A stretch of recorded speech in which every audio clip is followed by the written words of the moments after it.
Just the way I would defend a small, helpless child if somebody tried to attack it or come against it. I'd be like, you better watch your back, mate, because I'm coming for you.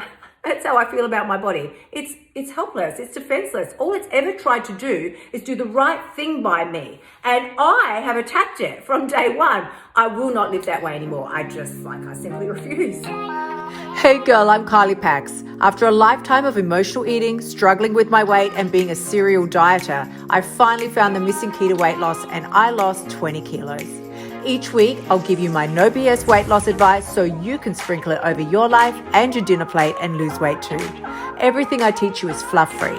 That means you'll learn simple strategies to master not only your weight, but your mindset as well. Girl, you get that in check and those extra kilos will never haunt your booty again. If you're ready to lose the weight for life, let's go.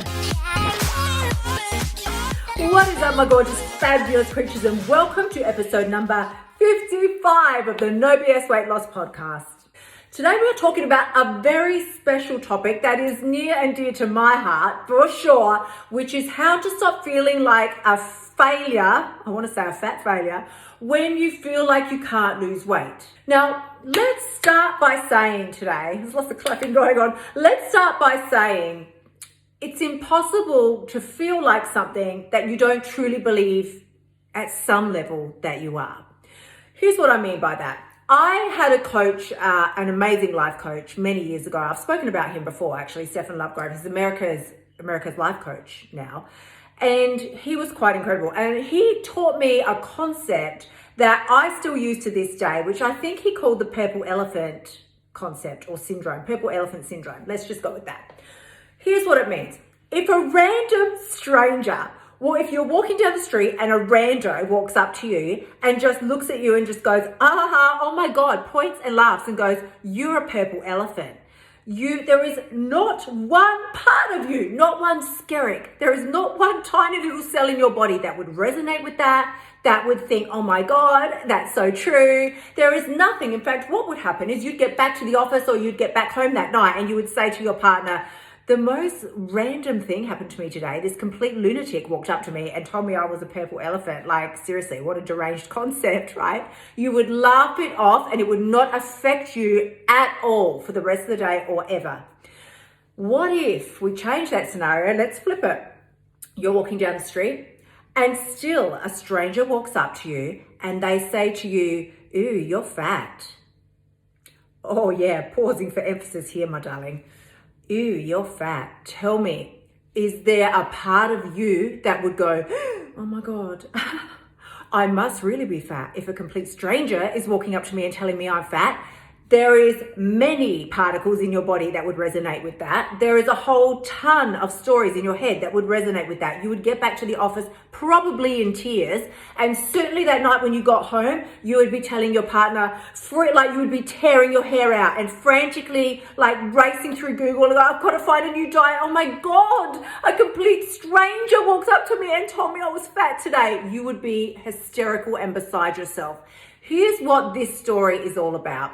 There is no part of you that believes even remotely that you are a purple elephant. Therefore, if somebody says it to you, it means literally nothing and it washes off like water off a duck's back. But if someone says to you, you're fat, whether you know that person or not, that is a deep-seated belief and/or fear that you have inside, and you would 100% resonate with that. So this is what I mean when I say to you, there has to be a part of you that actually believes that you are the world's greatest loser when it comes to losing weight. That, yeah, I am a loser. I am. Look at me. I could list you off 1,000 diets off the top of my head. I've done Jenny Craig. I've done Weight WW. I've done fucking Noom. I have done every diet under the sun. Personally, I even made up my own. I started a new one every week at least. Or at the very least, I would do a new diet. It would last, a few days within that week. Then I would give myself a week's reprieve and I would eat all the foods, everything, until probably the next week when I could face starting another new one, which again ended the same way. It would end with me stuffing my face. I mean, that's how Atkins for me lasted less than 24 hours. In fact, it lasted one meal, breakfast. I was determined to do Atkins. However, I'm a vegan/vegetarian, so what the fuck was I thinking?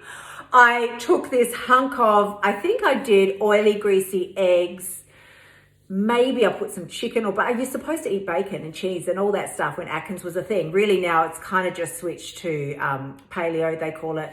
But no. That lasted one meal. I was so sick after eating just one meal of this Atkins food that I was just like, oh my God, I'd rather be fat. Quite frankly, I would rather be fat than eat this way.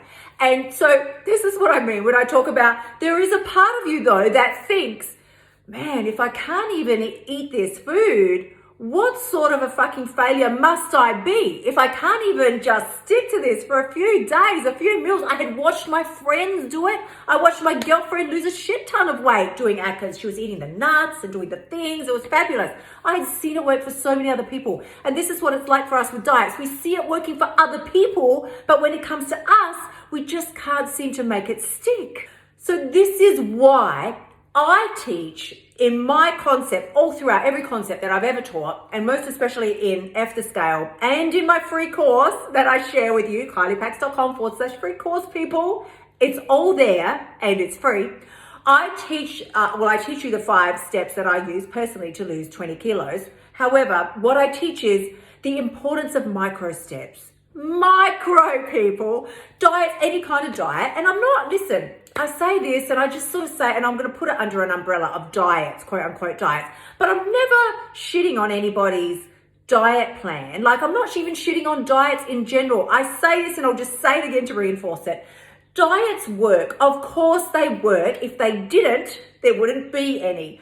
Diets work. However, your definition of work is what we need to clarify, because diets will get weight off you if that's what you want to do. If you want to lose a small amount of weight for a short period of time, a diet is a fabulous way to do that. However, if you want to lose the weight for good, a diet, it just can't fulfill that need. I'm sure it would love to, but it cannot, because it is usually quite extreme and quite restrictive. And nobody wants to live that way. So we need to understand the importance of micro changes and how they can facilitate permanent weight loss in our lives. I teach the importance of micro changes. And what I mean by this is, rather than cleaning out the whole fucking kitchen pantry like we've all done 1,000 times, I'm never eating this again, having a last supper, eating everything you can get your hands on, rather than throwing it in the bin. Well, I can't be wasteful. Don't throw it in the bin. I'll just eat it. We stuff our faces and then we think in our heads that tomorrow is going to be magical and I will not crave anything anymore and this is going to be easy. What a piece of cake this is going to be. We go on this fancy plan, and that is what I would call a macro change. That is a huge fucking change. What part of our demented brain thinks that this is a successful plan? Nobody. It's like, I can't even compare it to anything. I can't think of anything. It's so absurd. It's a huge, huge change that sends your body into shockwaves of horror. Now, most especially if you, like most of us here listening to the podcast, have years and years of diet trauma behind you, then any new diet that you try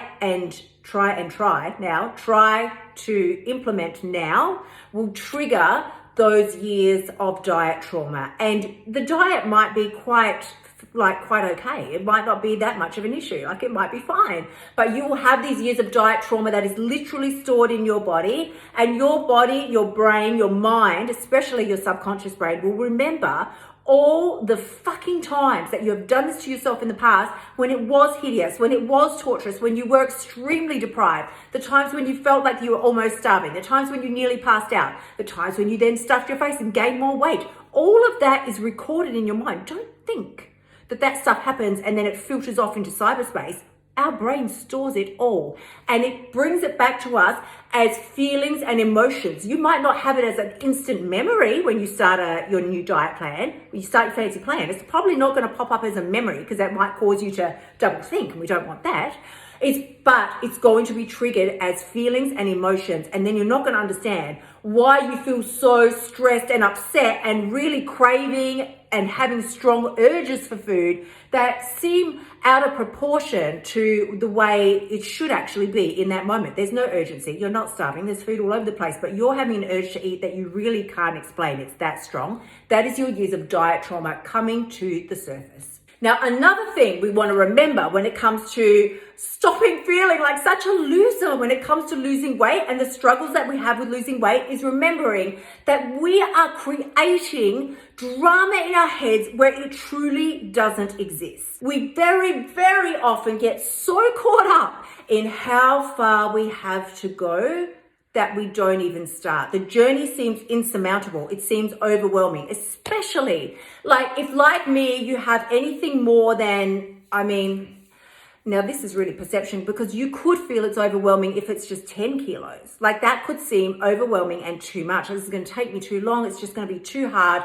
But I would say more realistically, 20 kilos and upwards, we start to feel like I've got so far to go. I've got so far to go. But my question to you isn't, you've got so far to go. My question is to you, what are you making that mean? And this is a perfect journal prompt. If you really want to get to what's going on behind the scenes of this, what are you making it mean? I've got so far to go. Okay, fine. Let's say you have 40 kilos to lose. Let's say I have 40 kilos to lose. Well, that's just a statement of fact. In and of itself doesn't mean anything. But what are you making that mean? Oh my God, I'm going to have to be on some kind of torturous diet for at least 6 months, maybe longer. I'm going to have to exercise. I don't like exercise. Exercise sucks. I'm going to never be able to eat the things that I want again. Oh my God, when this is over, I'm going to have loose skin. Oh my God, how do I feel about that? There's 4 horror stories for you straight up that would instantly put you off. That would send me straight to the fridge. I'd be like, fuck that. Where's the ice cream? Like, that's painful. You are telling yourself horror stories that are not even true. They don't even exist. And we talked about this in last week's episode as well. Don't scare yourself with things that haven't even happened yet, people. It's not real. It's not true. It's not a fact. And not only that, as I said in last week's podcast, there is a solve for everything. Okay, let's say you do have loose skin when this is over. There's a solve for that, by the way. There's many solves for that. You can have surgery if that's an option that you wish to undergo. If you don't want to do that, which I've done that before, I haven't had it for loose skin. I had lipo twice, people, fucking twice. And that was not a whole lot of fun, but I did it. It didn't work the first time. That's why. That was too much fat. Right, so there's surgery that you can have. There is a myriad of garments available. My favorites, straight up, I'm just going to promote them. Obviously not affiliated in any way. I think Skims are fucking fabulous. I love the Kardashians. You're probably going to unsubscribe now, hitting buttons quick enough. I think the Kardashians are fabulous, and I admire them. I do think they're beautiful. However, I admire their business savvy, and I think that's what's incredible. So Skims are just my new best friend. I love them. There's a ton of others that I haven't even begun to think about yet. However, ultimately and always, that acceptance has to come down to you. You only do surgery if it's something that bothers you. You don't do it because you think that's what is acceptable, or I don't want people to see this. That's a bullshit reason to do anything. You can wear garments if it makes you feel more comfortable. Well, you don't want to run around naked in public. But if wearing some kind of, figure wear, body wear, what the fuck is it called? Shapewear, wearing some kind of shapewear makes you feel more comfortable, then you wear it. Like, it makes me feel comfortable, but then also I don't really love it wearing it all the time, so I don't wear it. I don't wear it when I don't want to wear it, is what I want to say. I literally do not care what anybody might think or say about me. This is my body, and the only person that has to love it and accept it, you don't even have to love it. I don't even know if I can honestly say that I love my body. I don't know that I don't know that I can honestly say I've reached that place. I suspect if I had reached that place, I would probably know it. But I've come to a deep place of acceptance of my body, and I'm happy with that, because that's gone from utter loathing and wanting to die, wanting to kill myself. I don't say that just to be dramatic. That was actually the truth. I hated my body and I wanted to die. I've gone from finding it disgusting to a complete and deep, just acceptance. I'm totally cool with it. I'm cool with it. And to the point that I'll defend it. If somebody goes, your legs are too fat, your arms are too flabby, I'll just go fuck yourself. Go fuck right off. I think my body's fine. I think it's great. So fuck off out of my face. I would say that to anybody who has something to say about my body. Just the way I would defend a small, helpless child if somebody tried to attack it or come against it. I'd be like, you better watch your back, mate, because I'm coming for you. That's how I feel about my body. It's helpless. It's defenseless. All it's ever tried to do is do the right thing by me. And I have attacked it from day one. I will not live that way anymore. I simply refuse. So the next thing that is really, really important here when it comes to wanting to lose weight, but feeling like you can't lose the weight and all these types of things is if you're telling yourself BS stories, like we said, this is too hard, this is going to take too long. Very often we subscribe to those stories. We let our brains run them, even though they're not true. We let our brains run the stories so that we have an excuse not to move forward. We think, foolishly, we think that if I don't move forward, like we think moving forward is going to be painful. So I will stay here where it is not painful. That's the most fucked up piece of bullshit you can ever tell yourself. And here is why. Yes, moving pain would be painful.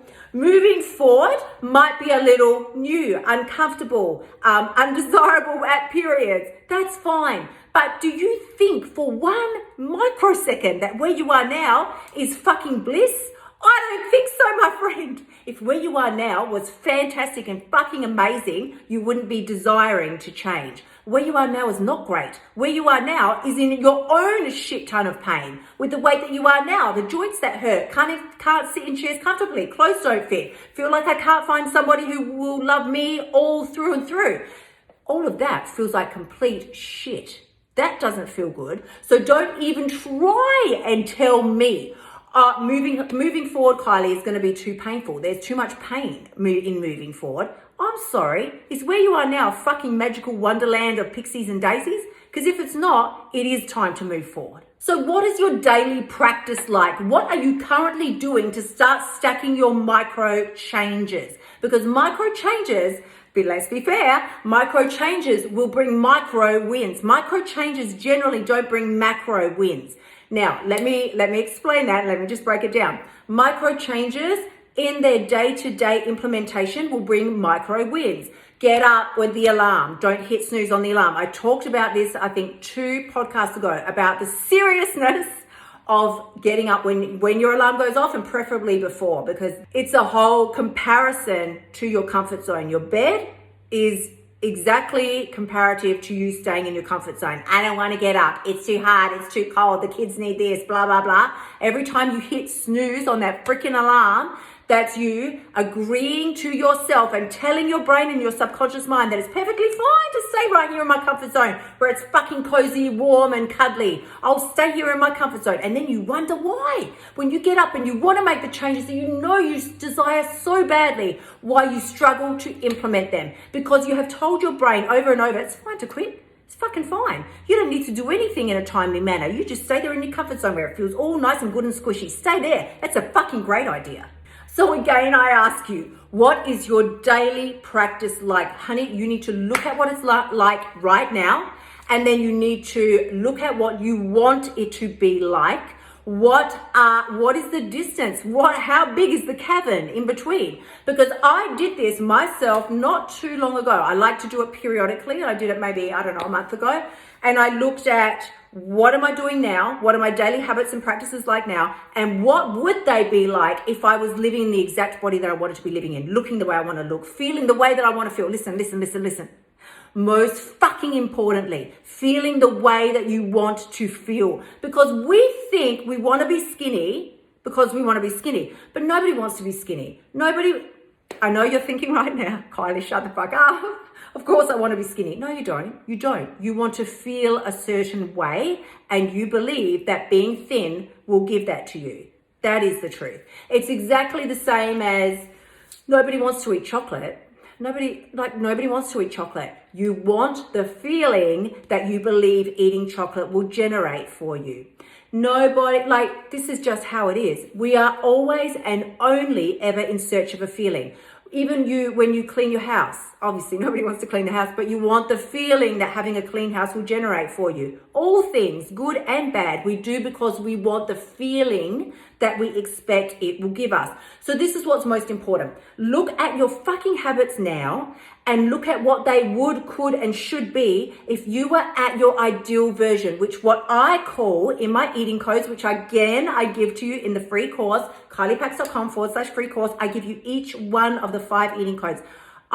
Listen, this is stuff that any other coach in the world would make their professional and cornerstone course out of this.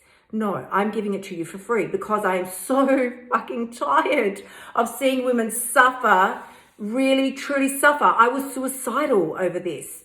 I shit you not. I was suicidal over my weight and the way that I felt about myself. I felt that I couldn't control myself around food. I felt that food had a Wi-Fi connection to my brain and I was completely at its disposal. I couldn't have control of my own functions, which, we'll talk about in another episode because of course that's not true. However, I want you to look at this, and it's eating code number 5. Again, please get the free course if you need more clarification on this, which I'm sure you do. Eating code number 5 is act like the person you want to become. If you are who you are now, which you are, and then look at the person that you want to be. What are her cornerstone habits like? What are her key driving factors? What gets her out of bed in the morning? What does she care about? What actually drives her? What does she eat? How does she talk? How does she treat herself? Does she talk like a fuckwit to herself? Oh, you're so fat, you're so stupid. Every time she walks past a mirror, oh my God, I'm so fat, I'm so ugly, ugh, so gross. Or worse, when she makes a mistake, does she go, I'm so stupid, oh my God, I'm so stupid. You cannot afford to say those things to yourself. Like, you think that has no effect. It all has an effect. It's being stored and confirmed in your mind every time you say small things like that. You can say, if you find yourself slipping and going, oh my God, I'm so stupid, I can't believe I did that. Catch yourself, because this is what the next level version of you might do as well as she's learning and growing. Catch yourself and go, and I'm so grateful that I'm learning how to improve in this area. That's fine. Do those things. Give yourself the upside. Every time you give yourself a downside, give yourself the upside as well. We need to compliment ourselves more because fucking society isn't going to do it. They're still promoting, men look fabulous as they progress and age and mature, and they're promoted as fucking virile and sex symbols. And women, you only have to look at Hollywood right now today. The stars that I grew up with, because I'm showing my age here, like Julia Roberts, Uma Thurman, all of the big stars, and now I can't think of anybody else, but any of them, they're not getting the starring roles anymore. They're just not. They're not. They really have vanished into just mist. And newer, younger, prettier versions are coming up. This has to be rewritten. And the only way it's going to be rewritten is by us starting with ourselves. So we can do all the protests and shit in the world that you want to do. Treat women fairly. It's fucking fantastic. I'm all for it. I am. And you've got to start with yourself. If you go home and berate yourself, that's not okay. So now you're being a hypocrite, right? You can't do that. You've got to go back to your home and honor yourself first. I deserve to eat healthy meals. I deserve to be healthy. So therefore I will eat healthy meals. I deserve the best in life. Why do I not? If there is a part of you, I'm going to wrap this up for today. But if there is a part of you that resonates with this, then you know it's time for you to take action. If you wake up on any morning and can truly say, I am pushing myself and I am maximizing my life and I am giving all that I have and being the best that I am, and I'm bringing that to my life every day and to everybody around me, then I'm giving you the clapping hand emojis, because I can't say that personally. I'm working on it and I'm wanting to be better every single day. But there are days where I still just go, I don't care today, or I'm going to eat all the things today. Like, don't care. I'm not talking about reaching some level of, perfection. It's not about that. But what it is about is you feeling good about every single decision that you make. When you look in the mirror, are you proud of the woman that you see staring back at you? If not, it's time to make a change. So with that, my darlings, I encourage you again, if you need further help, resources, information, skip on over kyliepax.com/free course. You will find everything that you need there, completely free, 100% free. I think it's a 4 video series, completely free. kyliepacks.com/free course. I will put the link below. And if you've found today useful or even mildly entertaining, please go ahead, like, love, and share with your bestie. And as always, if you're wanting to feel like you have a semblance of control over your life, that you're heading in the direction that you want to head, like you are actually making an impact and a dent towards who it is that you want to be in your weight, in your body, in your life, then this is what you need to do. Re-listen to today's podcast, shout it out on your socials, take a screenshot, tag me so that I can come and comment and share your post.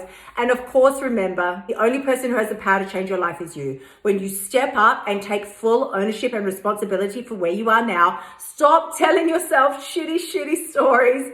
That is when you absolutely have what it takes. I'm sending you tremendous amounts of love. I will see you next week. Until then, my gorgeous ones, bye for now. Thank you so much for tuning in. Remember to shimmy your butt over to kyliepacks.com/free course and sign up for my free weight loss training so you can start losing your weight now. You'll also find helpful notes and resources in my past podcasts that will help you lose your weight without the BS diet drama. I'll see you next week.